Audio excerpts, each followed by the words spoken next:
when you think about it, precisely think about time itself,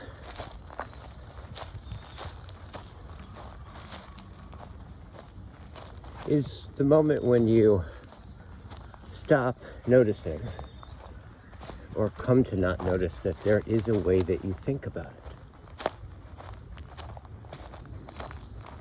So in other words, when you think about time, it's precisely, most likely,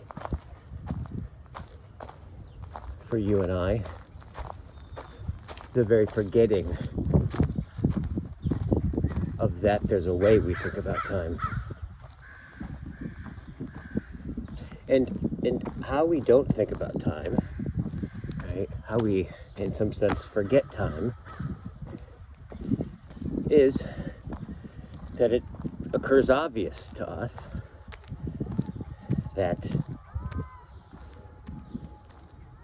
this moment is the now, and it, in some sense, moves forward into the future, and that the passing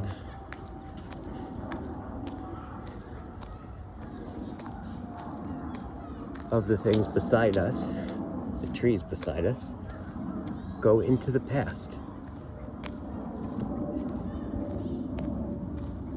From the moment you were born, from Monday through Friday, maybe a little bit wiggly on the weekends, depending the kind of what culture you live in. One thing after the other, heading towards the finish line, out up front, right? The future. And maybe you think about it like the now moves forward, or the sidewalk moves and the now stands still. It's all basically the same forgetfulness, right? Because in some sense I would imagine that what we don't notice is the most fundamental experience, or the way of experience. That in some sense it's probably more something like time not being a line, time not being something that flows, right? But more like the original experience of time is that time is perhaps not the thing that flows and things are in time, but rather that your life opens out and stands out as time. That the moment, in some sense, is a pure transition. And that in that transition, the future is something like that which comes into the periphery of your awareness, analogically speaking, metaphorically speaking. And as it does, that which you call your life is in fact the present, right? Well, in what sense is it the present? It's the present in that really what you're seeing is the present is your history, and the changing of, or the arising and the standing out, including the self standing out with the world standing out, is the process of the future ripening your history, unfolding it, unfolding as it.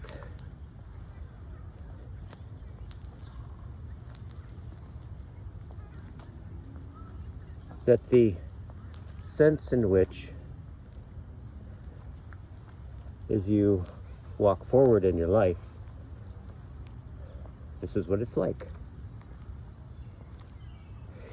And then occasionally, you have something like an insight in your life. And an insight is something like this moment where it's like a little death happens, where a surge of the future comes. And in that surge is a little moment of death where you have an insight and see what you've been seeing with, i.e., time itself.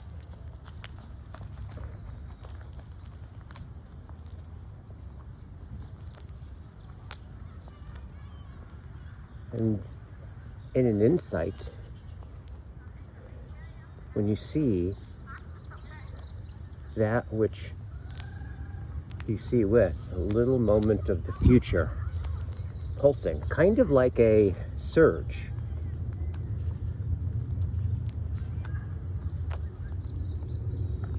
You have this experience of whatever it is, the original situation for which you had an insight about, right? Kind of, let's just say, the insight of after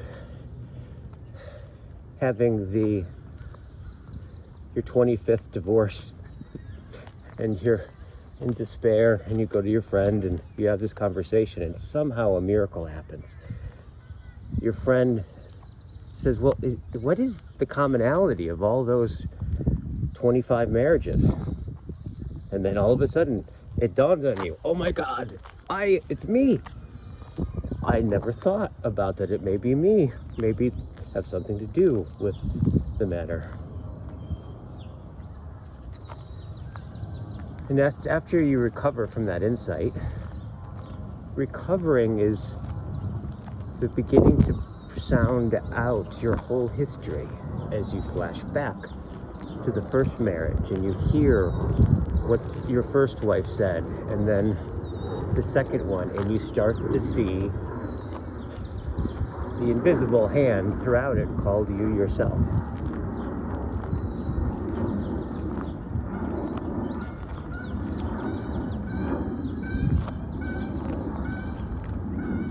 Because maybe death isn't that thing out ahead of you that you arrive at like a finish line. But maybe it's that thing which is most proximal to you, the thing that's most near and is as ordinary as your future. Because isn't death something like a falling back into the source of yourself? That source which has been ripening the one continuous moment that you sometimes refer to as your life.